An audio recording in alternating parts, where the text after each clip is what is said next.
जो प्रभावी भाजपा के नेता है, मंत्री है, एमएलए हैं, अधिकारी पदाधिकारी कह सकते हैं, वो जो अपने ज़िलों में जो प्रभावी पॉलिटिशियन है, नेता है बीजेपी में, ये सब उनकी सिफारिशों से लगे हुए हैं। ऐसी सरकार आ गई हरियाणा में जो पहली बात तो पक्की नौकरी देती नहीं, अगर देती है तो ठेके पे देती है, और वो ठेके वाली नौकरी भी वादा करने के बावजूद भी छीन रही है। ये जो ठेके के कर्मचारी है ना, ये इनके लिए भाजपा ने एक पहले नियम बनाया था, हर एक एक्ट बनाया जो कंपनी एक्ट 2013 के अनुसार। नमस्कार दोस्तों, हम एक बार दोबारा से हाजिर हैं आपके साथ मुद्दा को लेकर के, और मुद्दा में आज हम बातचीत करेंगे हरियाणा रोजगार कौशल निगम के तहत जो सरकार ने वादा किया था चुनाव के वक्त कि जो कौशल रोजगार निगम के तहत काम कर रहे हैं उन सभी कॉन्ट्रैक्चुअल एम्प्लॉयज़ को चिंता करने की ज़रूरत नहीं है, और जब तक रिटायरमेंट की एज नहीं हो जाती वो सरकार के अंदर बने रहेंगे, वो यूं ही अपना काम करते रहेंगे, उनको जो सर्विस बेनिफिट मिल रहे हैं वो यूं ही मिलते रहेंगे। लेकिन दोस्तों, अभी खबर आई है और कई जगह प्रोटेस्ट भी हुआ है कि सरकार ने 1000 से ऊपर एम्प्लॉयज़ को बाहर निकाल दिया है, और बाकी जो रोज़गार कौशल निगम के तहत लगे हुए हैं उनके फ्यूचर पर भी तलवार लटकी हुई है। आज मुद्दा में हम इसी मुद्दे के बारे में बातचीत करेंगे। मेरे साथ हैं वरिष्ठ पत्रकार ओपी वशिष्ठ। वशिष्ठ साहब, आपका स्वागत है। धन्यवाद सर। ये बीजेपी सरकार चुनाव के वक्त तो ये कह रही थी कि भाई हुड्डा अगर बन गया तो तुम्हारी नौकरियां जाती रहेंगी जो रोजगार कौशल निगम में है, और अब देखो खुद ही निकालना शुरू कर दिया है। सत्सिंह जी, ये जो ठेके के कर्मचारी है ना, ये इनके लिए भाजपा ने एक पहले नियम बनाया था, हर एक एक्ट बनाया जो कंपनी एक्ट 2013 के अनुसार। ये HKRNL जो है लिमिटेड, हरियाणा कौशल रोजगार निगम लिमिटेड, ये इसकी स्थापना की थी 2021 में, अक्टूबर 2021 में, मुख्यमंत्री जब मनोहर लाल खट्टर होते थे। तो और 1.25 लाख के आसपास जो है ये HKRN से युवाओं को रोज़गार दिया गया विभिन्न विभागों में, बोर्ड में और काफ़ी जगह पे। और जब ये विधानसभा लोकसभा चुनाव आए तो भाजपा ने ये भी कहा था कि हम 2 लाख और लोगों को रोज़गार देंगे। मतलब उनका रोजगार लेंगे नहीं, देंगे, उनको रोजगार देंगे। और ये भी एक शगुफा भाजपा की तरफ से फेंका गया था कि अगर भूपेंद्र सिंह हुड्डा की गवर्नमेंट, कांग्रेस की गवर्नमेंट आ गई तो जितने भी हमने ये कच्चे कर्मचारी लगाए हैं HKRN से, उनको बाहर निकाल देंगे, उनका रोजगार छीन लिया जाएगा। तो ये चुनाव में काफ़ी मुद्दा भी बना, और जो HKRN के कर्मचारी है उनका मन जीतने में भाजपा काफ़ी हद तक कामयाब भी हुई है। अगर मेजोरिटी की सरकार बना ली है, तीसरी बार ट्रिपल इंजन की सरकार है, तो इस ट्रिपल इंजन की सरकार में क्या लोगों के लिए जगह नहीं है? क्या सिर्फ नेताओं की सरकार है? क्या सिर्फ बीजेपी से जो जुड़े हुए लोग हैं सिर्फ उन्हीं की? मतलब जो कॉन्ट्रैक्चुअल एम्प्लॉय 17-18 हज़ार के अंदर, आप ये देखिए महीने के अंदर आजकल क्या खर्च निकलता है, और वो भी छीन रहे हैं। देखो, चुनावी वादे अलग होते हैं, चुनावी वादे कभी पूरे नहीं होते। चुनावी वादे चुनाव के दौरान ही ख़त्म हो जाते हैं। चुनाव जैसे ही ख़त्म हुआ, रिजल्ट आया और चुनावी वादे ख़त्म। हालांकि 1-2 ऐसी घोषणाएं हैं जो सरकार पूरी कर देती है, और उन्हीं घोषणाओं को लेके अगले 5 साल की जो है रोड मैप चुनाव का तैयार किया जाता है। लेकिन जैसे अभी आपने जो HKRN की बात है, आज हमारा विषय भी यही है, तो HKRN में मैं फिर मैं आपको एक बार याद दिला दूं कि 1.25 लाख कर्मचारियों को रोज़गार दिया गया है, जिसमें से 36 लाख जो अनुसूचित जाति के जो युवा हैं उनको रोज़गार दिया गया है, और 35,400-500 यानी कि 35,500 वो 34-35,000 वो बैकवर्ड क्लास को रोज़गार दिया गया, बाकी सामान्य जाति से हैं। तो अब उनको ये कहा था कि बीजेपी ने जैसे ये उनको इंश्योर किया था कि जितने भी कच्चे कर्मचारी है HKRN से जो हमने लगाया है, वो 58 साल की उम्र जब उनकी हो जाएगी तब तक उनकी जो नौकरी है वो सुरक्षित रहेगी। तो काफ़ी लोगों को ये हुआ कि चलो नौकरी तो मिली, बेशक वो कच्ची ही हो, पक्की नौकरी नहीं मिल पाई, लेकिन सरकारी डिपार्टमेंटों में, विभागों में, बोर्ड में नौकरियां तो लगी ना, उनका एक रोज़गार तो चल गया। 3 स्लैब बनाए गए थे उसमें, 18,000, 20,000, 22,000 ऐसे उनको नौकरियां वेतन मिलता है। तो पीछे जब 2021 की ही बात है, कुछ जैसे ये HKR का गठन हुआ, इसके तुरंत बाद 10 से 20% उनके वेतन में जो है बढ़ोतरी भी की थी। इसके लिए बाकायदा पूर्व मुख्यमंत्री मनोहर लाल ने, जब मुख्यमंत्री के पद पे वो थे, तो उन्होंने कॉन्फ्रेंस भी की चंडीगढ़ में, और उन्होंने कहा कि भाई हम 10 से 20% जो है वो HKR के कर्मचारियों का वेतन में बढ़ोतरी भी कर रहे हैं। जी, और ये तो सारी बातें सही हैं। अब देखिए ना, हरियाणा में तो कहा जाता है, चौटाला को कहा जाता है कि भाई वो अपने वर्कर्स को नौकरी देते थे। हुड्डा को कहा जाता है कि वो जाट बेल्ट वाले एरिया में नौकरी देते थे। लेकिन ये कैसी सरकार आ गई हरियाणा में, जो पहली बात तो पक्की नौकरी देती नहीं, अगर देती है तो ठेके पे देती है, और वो ठेके वाली नौकरी भी वादा करने के बावजूद भी छीन रही है। सत सिंह जी, आप ये बताओ कि HKR में कौन से ऐसे लोग लगे हुए हैं जो नीडी थे और उनको रोज़गार मिला? आप ही देखिए, नीडी हो सकते हैं, लेकिन आप ये देखो कि जितने भी, आप रोहतक की बात कर लो, सोनीपत की बात कर लो, करनाल की बात कर लो, कहीं किसी भी ज़िले की बात कर लो, वहाँ पे जो प्रभावी भाजपा के नेता है, मंत्री है, MLA हैं, अधिकारी, पदाधिकारी कह सकते हैं, वो जो अपने ज़िलों में जो प्रभावी पॉलिटिशियन है, नेता है बीजेपी में, ये सब उनकी सिफारिशों से लगे हुए हैं। किसी यूनिवर्सिटी में, किसी कॉलेज में, किसी नगर निगम में, पालिका में, अब किसी भी डिपार्टमेंट में देख लो, सिविल हॉस्पिटल में, इनमें सब नेताओं की सिफारिशों से HKR में लोग लगे हुए हैं। बीजेपी नेताओं के, और जरूरी नहीं बीजेपी नेता जीता हुआ हो, हारे हुए नेता किसी मैं वही कह रहा हूँ, प्रभावी, मैंने प्रभावी की बात की ना। हारने के बाद भी कुछ लोग प्रभावी रहते हैं। तो जो भाजपा के नेता प्रभावी नेता है, ये उनकी सिफारिशों से लगे।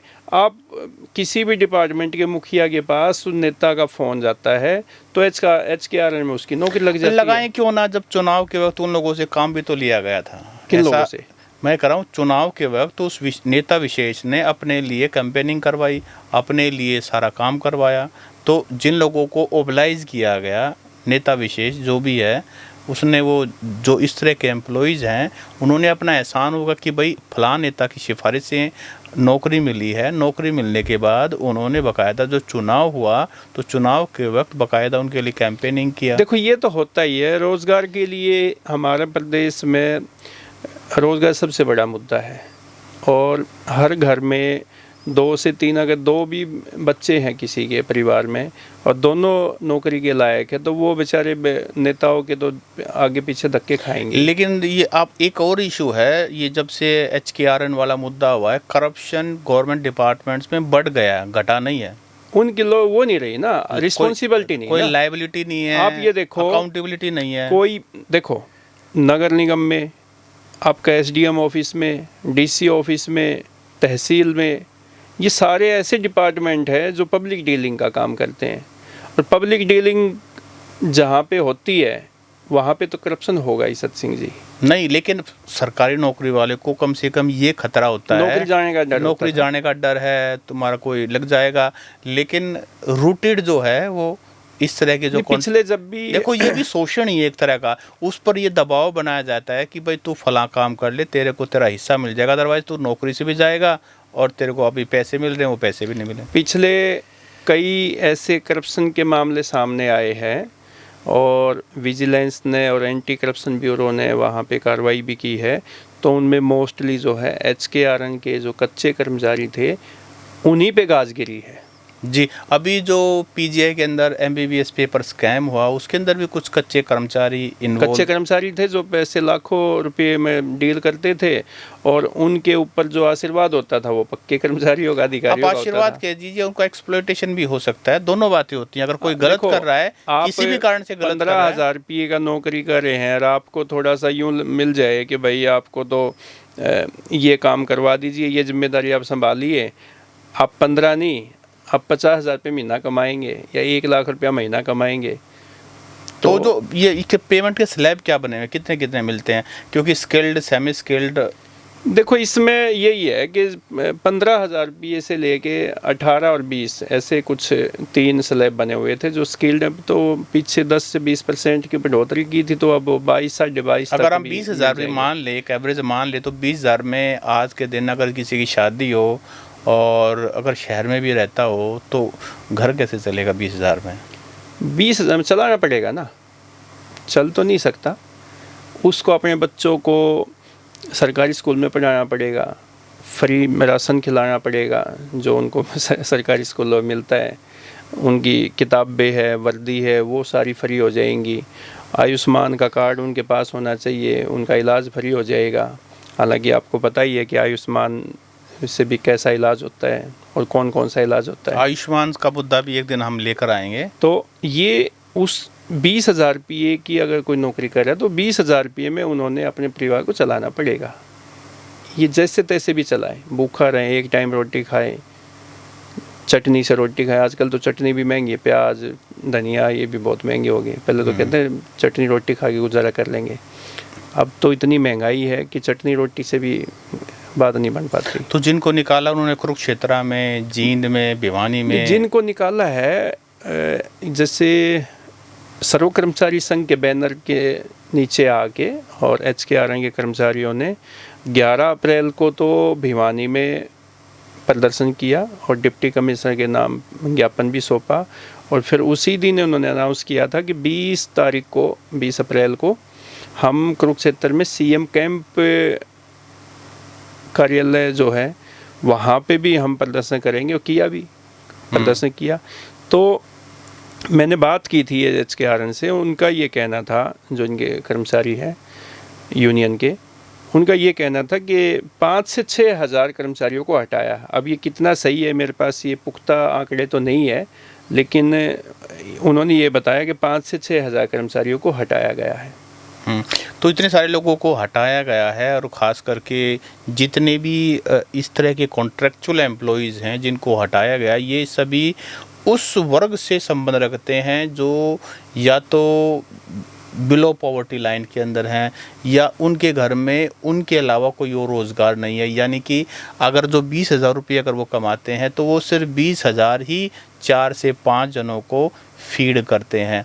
ऐसे में युवाओं के पास सरकारी नौकरी, पक्की नौकरी का कोई, पक्की नौकरी का तो रास्ता ही बंद हो गया ना, जब HKRN भी नहीं में ही मिल रही। सिफारिशों से लग रही है, या हो सकता है कि उसमें भी ले अदेई का काम होता हो, मैं इसमें श्योर नहीं हूँ, लेकिन ये बातें तो उठती है।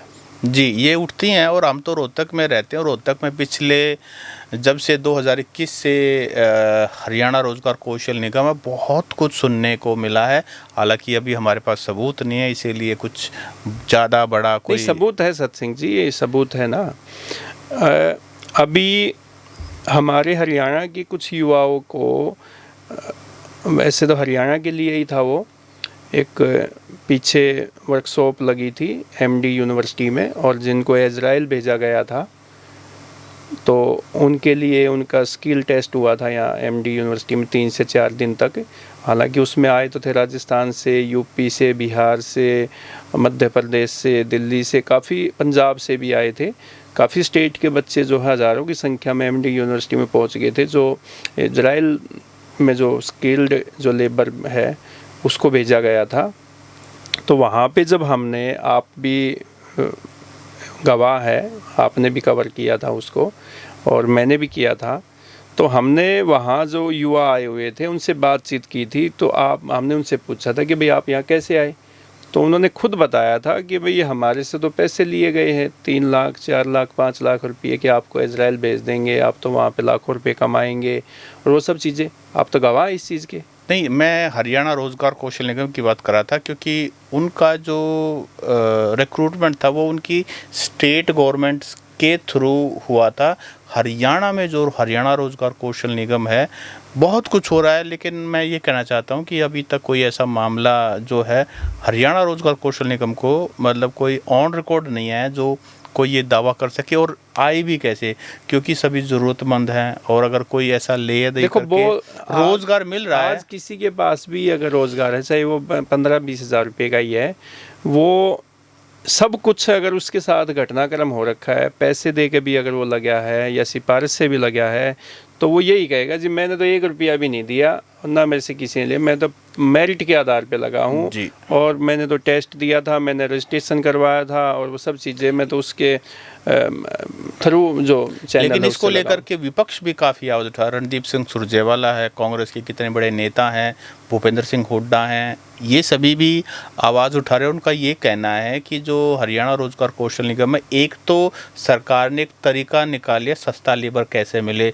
क्योंकि और दूसरा रोजगार कौशल निगम में भी रिजर्वेशन जैसा जो मुद्दा है, अगर सरकारी नौकरी आप देंगे तो आपको रिजर्वेशन के नियम मानने पड़ेंगे, उसको बाईपास करने के लिए सरकार ने ये चाल चली है, सस्ता लेबर मिलेगा, रिजर्वेशन से बच जाएंगे, और इस तरह के आरोप भी सरकार पे लग रहे हैं। और अपने लोगों को ओबलाइज भी कर अपने पाएंगे। लोगों को सेट तो करना ही है, ये तो कोई भी सरकार हो, ये तो पहली प्रायोरिटी में लेकिन रहती मैं इस आपकी बात से सहमत नहीं हूँ सत सिंह, जो आप कह रहे हैं कि भाई विपक्ष आवाज़ उठा रहा है। अगर विपक्ष आवाज़ उठाता तो ये मामला आज अलग स्थिति में होता और सरकार को भी सोचने पे मजबूर कर देता। आप एक स्टेटमेंट दे दिया आपने बैठ के कहीं से, तो ये आवाज़ थोड़ी ना उठती है सत सिंह जी। जो नाम अतर जैसा विपक्ष, हाँ। हमारा तौर तरीका है विपक्ष का कि भाई हम ना का सिर फोड़ दें, नहीं, कि वही कल को ना। कोई ये ना कह दे तुमने आवाज़ नहीं उठाई, ट्वीट ही तो करना है, प्रेस कॉन्फ्रेंस ही तो करनी वही है। तो मैं बात कह रहा हूँ ना कि विपक्ष तो है ही नहीं ना। विपक्ष अगर मजबूत हो, और मैं तो कह रहा हूँ हरियाणा का विपक्ष तो इतना मजबूत है, 37 एमएलए तो कांग्रेस के पास है और 2 एमएलए आईएनएलडी के पास है, तो मजबूत तो कांग्रेस हुई ना। और 3 जो है वो आपके इंडिपेंडेंट है। लेकिन एक अंग्रेजी में कहावत है, only the wearer know where the shoe pinches, यानी कि जो जूता पहनता है उसी को पता है कहाँ पिंच कर रहा है।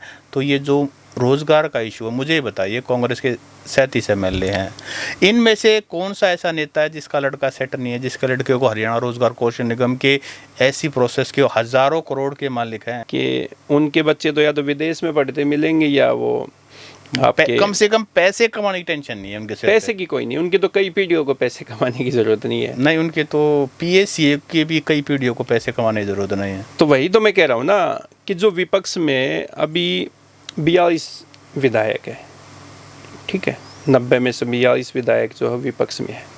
अब 42 विधायक का विपक्ष कितना मजबूत हो सकता है, ये तो आप अंदाजा लगा लेकिन के जो ये देखिए। विपक्ष 42 बता रहे हैं, ये एक दूसरे पे आरोप लगाते हैं कि ये बीजेपी से मिले हुए हैं, यानी कि इनेलो नहीं, वाले तीन जो विधायक है वो बीजेपी से मिले हुए हैं जो इंडिपेंडेंट है। बाकी कांग्रेस और इनेलो तो अपने सिंबल पे चुनाव लड़े और अपनी नहीं, पार्टियों वैसे के लिए आरोप काम लगता करे। है कि आरोप तो क्या ना, ये राजनीतिक आरोप है। इनेलो तो की अगर वो statement नहीं आती है, अगर भूपेंद्र सिंह वो हुड्डा नहीं कांग्रेस अगर वो नहीं बीजेपी से मिले मिले हुए हुए हैं। अगर वो नहीं मिले हुए तो आवाज क्यों नहीं उठा रहे, वही तो मैं कह रहा हूं पुरजोर ना। तरीके से नहीं मिल रहे। मैं वही तो कह रहा हूँ ना कि एक तो गर्मी बहुत ज्यादा हो रखी है, तो रात को टेम्परेचर 42 का हो तो गया। रात को डिनर करने मंत्रियों के घर जाते हैं। तो वही तो कह रहा हूँ ना, देखो नेता तो वही है ना जो तपेगा, कार्यकर्ताओं के लिए तपेगा, पब्लिक के लिए तपेगा, और वो नेता जो है उसको फिर अगर कोई जनता के लिए पब्लिक के लिए तपता है ना, गर्मी में या सर्दी में ठिठुरता है, तो फिर जनता उसको ना जननायक भी बना देती है। 37 एमएलए कांग्रेस के आए हैं तो जनता के लिए संघर्ष दीपेंद्र सिंह हुड्डा ने किया होगा और कांग्रेस के कई नेताओं ने किया होगा, भूपेंद्र सिंह हुड्डा ने किया होगा, लेकिन उतना संघर्ष नहीं किया कि वो सत्ता तक पहुंच पाते। नहीं, उनकी तो आपस की लड़ाई ने उनको ख़त्म कर दिया। जनता ने कोई कसर नहीं छोड़ रही थी उनका साथ देने में। अगर वो आपस का ही घर को ऑर्डर में ना रख पाए तो उसमें जनता क्या करे, आप ये बताइए ना। जनता ने उनको भरपूर समर्थन दिया था। एक और भी बात है, जनता के लिए कोई नेता लड़े भी तो उसको जनता भी तो उनको देखती है ना कि भाई इसके ये सरकार बना सकता है, नहीं बना सकता, कैसे बना सकते हैं, हमारे काम कैसे हो सकते हैं, कौन नेता विशेष जो है वो उनके इंडिविजुअल काम करवा सकता है, ये चीज़ें भी तो देखने लग गए ना।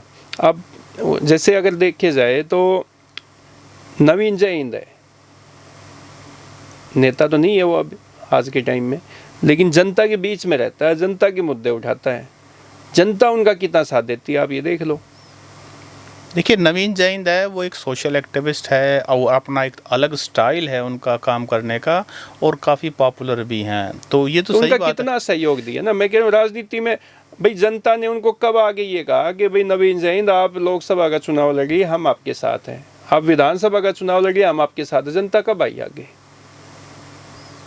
भाई जनता के मुद्दे उठाए उन्होंने, बुढ़ापा पेंशन के लिए आवाज़ उठाई उन्होंने, खिलाड़ियों का कोटा ख़त्म हुआ उसके लिए आवाज़ उठाई, सीईटी का मुद्दा उन्होंने इतने ज़ोरदार तरीके से उठाया, आज भी उठाते हैं, और भी कई आप मुझे ये बताइए, जब से देश आज़ाद हुआ है मैक्सिमम राज कांग्रेस ने किया है, और कांग्रेस को कहा जाता है कि वो ड्राइंग रूम की पॉलिटिक्स करते हैं। उन्होंने कहाँ संघर्ष किया?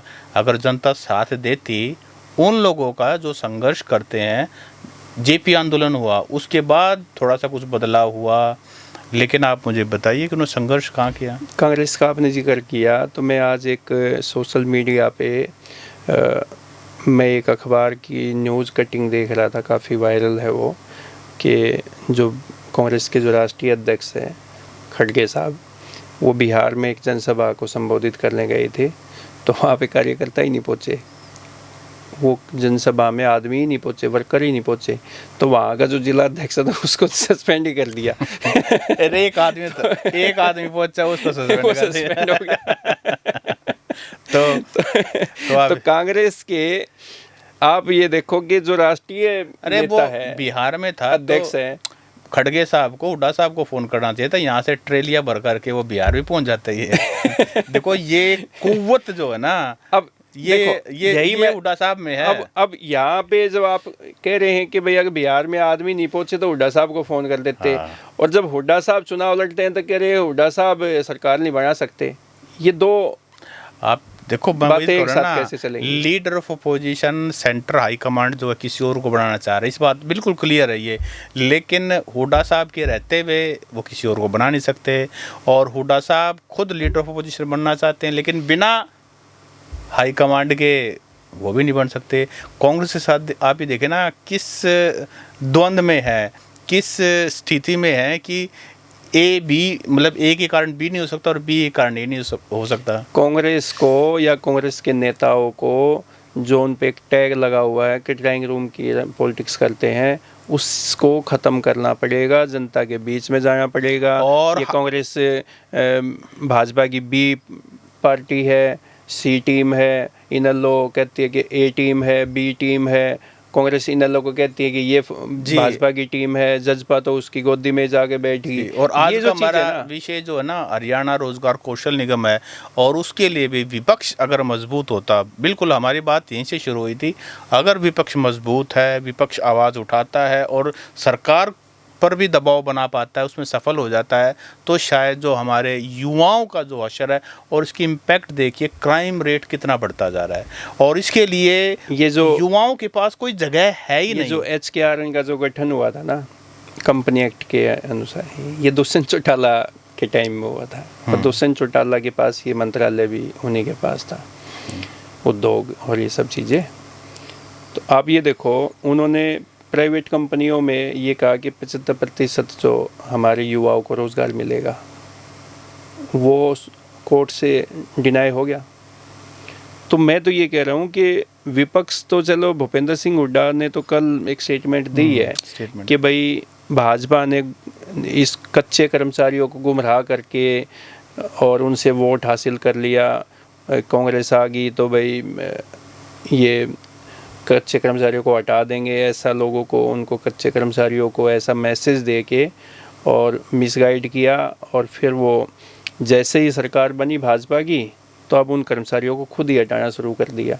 तो ये भूपेंद्र सिंह हुड्डा की स्टेटमेंट आई है, लेकिन इनेलो की, जजपा की, आम आदमी पार्टी की और भी तो नेता हैं कांग्रेस के अलावा, वो विपक्ष का है। नहीं, देखो, मेन विपक्षी जिम्मेदारी कुछ भी कहिए कांग्रेस के ऊपर है, और कांग्रेस जब लिप सर्विस कर रही है, सिर्फ कहने तक का काम करे, दो ही नेता की स्टेटमेंट आती है, रणदीप सिंह सुरजेवाला और भूपेंद्र सिंह हुड्डा। रणदीप सुरजेवाला की तो ट्वीट आता है, ट्वीट आते हैं, प्रेस कॉन्फ्रेंस भी होती है दिल्ली वगैरह में, प्रेस कॉन्फ्रेंस होती है। हाँ, तो जिस तरह से हुड्डा साहब की होती है वैसे इनकी होती नहीं, है। वो तो चंडीगढ़ में एक बाकायदा मैसेज वैसे दे के प्रेस कॉन्फ्रेंस करते हैं। तो चलिए, वो उनके नाम पे विधायक भी तो आए हुए हैं ना, रणदीप सिंह सुरजेवाला के नाम पे विधायक थोड़ी आए हुए उनका हैं। बेटा विधायक है। आप राज्यसभा के राजस्थान से तो चुन के आ रहे हैं। राजस्थान के इशू उठाएंगे ना, आप उनसे हरियाणा के प्रेस कॉन्फ्रेंस करके फिर हुड्डा साहब नाराज हो जाएंगे, भाई ये ज़्यादा एक्टिव हो गए हैं। देखिए बहुत सारा दूसरा नेता एक्टिव हो जाते हैं, हुड्डा साहब नाराज हो जाते नहीं, हैं। मैं ये कह रहा हूँ कि बैलेंस तो बनाना पड़ता है।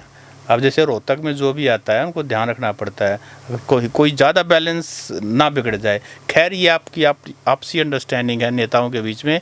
मेन जो मुद्दा है वो ये है कि हमारे युवाओं को जो नाम मात्र जो रोज़गार है, क्योंकि हरियाणा उन स्टेट्स में से है जहां हाईएस्ट अनएम्प्लॉयमेंट रेट है, और अभी देखिए धीरे धीरे क्राइम कैपिटल भी बनती जा रही है। अब तो देखो सत सिंह जी, ये तो हमने बात की HKRN में उन कर्मचारियों की जो 18 से 20,000 22,000 तक का वेतन ले रहे हैं। HKRN से तो शिक्षण संस्थाओं में भी कर्मचारी लगे हैं, यूनिवर्सिटी में लगे हैं, टीचर्स लगे हैं, कंप्यूटर ऑपरेटर लगे हुए हैं, स्कूलों में, कॉलेजों में, और भी कई उच्च, उनको वेतन ज़्यादा भी मिलता है। लेकिन बात वही है ना कि इनकी नौकरी की जो गारंटी है कि जब तक 58 साल की एज पूरी नहीं हो जाएगी तब तक ये हटेंगे नहीं। वो अब ये जो कर्मचारी हटाए गए हैं, जो हज़ारों की संख्या में, अभी जो 2-3 जगह पे प्रदर्शन भी हुए हैं, अब ये गारंटी को लेके उन युवाओं में या उन कर्मचारियों में एक भ्रम की स्थिति पैदा हो गई है कि जो हटाए हैं कभी उनकी बारी भी आ जाए और वो भी घर बैठ जाए। जी, इसमें भी एक शायद पॉलिसी लगाई, फर्स्ट कम फर्स्ट आउट, यानी कि जो पहले भर्ती हुआ है वो पहले जाएगा, उस हिसाब से रोटेशन सी बन रही है। लेकिन बात ये है कि अब उनके शादीशुदा हैं बहुत सारे, उनके पास कितनी जिम्मेदारियां हैं, कितनी सारी रिस्पॉन्सिबिलिटीज़ हैं। सरकार को उनकी सैलरी हाई करने की बजाय उनको जितनी सैलरी मिल रही है वो भी एक छीन ली जा रही है।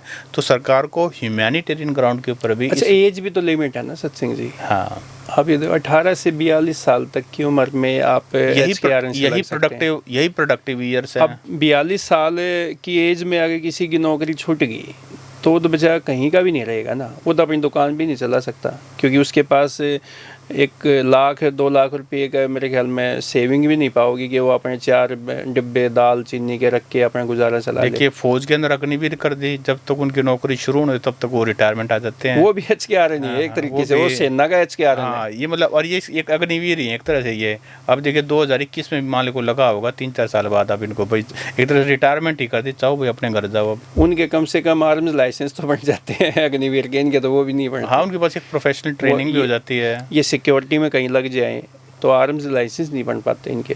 जी, तो दोस्तों आज का हमारा जो मुद्दा था वो था जो हरियाणा रोजगार कौशल निगम में जो हमारे युवा जिनकी छुट्टी की जा रही है उनका जिम्मेदार कौन है। सरकार ने जो वादा किया था चुनाव के दौरान, असेंबली अक्टूबर 2024 अक्टूबर चुनाव के दौरान, कि हम जब तक रिटायरमेंट नहीं होंगे तब तक इनकी नौकरी बनी रहेगी, सुरक्षित रहेगी। लेकिन हम तो मुख्यमंत्री नायब सिंह सैनी से भी ये हमारा पॉडकास्ट वो देख रहे होंगे या सुन रहे हो, तो हम तो उनसे भी रिक्वेस्ट करेंगे, जैसा उनका एक जेली क्या बोलते हैं उनको सर, जोली नेचर है मुख्यमंत्री का, तो वो तभी वो नेचर जो है लोगों को पसंद आएगा, जनता को, जब वो उनके दुख दर्द में शामिल होंगे और उनकी समस्याओं का समाधान करेंगे। और ये क्रूअल जोक ना करें उनके साथ, क्योंकि बहुत ही क्रूअल जोक हो जाएगा युवाओं का, क्योंकि सबसे ज़्यादा ज़रूरत उन्हीं की हो। जैसे महात्मा गांधी जी ने कहा है कि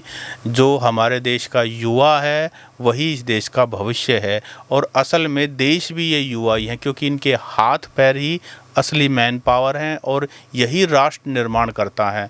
तो आप भी कमेंट करके बताएं अगर आप में से किसी की नौकरी इस तरह से छुट्टी है या आपके किसी जानकार की, कमेंट करके बताएं। और इस इशू के बारे में अगर कोई और बात आप बताना चाहते हैं वो भी कमेंट और भी ऐसा ज्वलंत मुद्दा है जिस पे हम डिस्कस करते हैं तो उसका भी कमेंट करके हमें बताएं। नमस्कार, थैंक यू सर।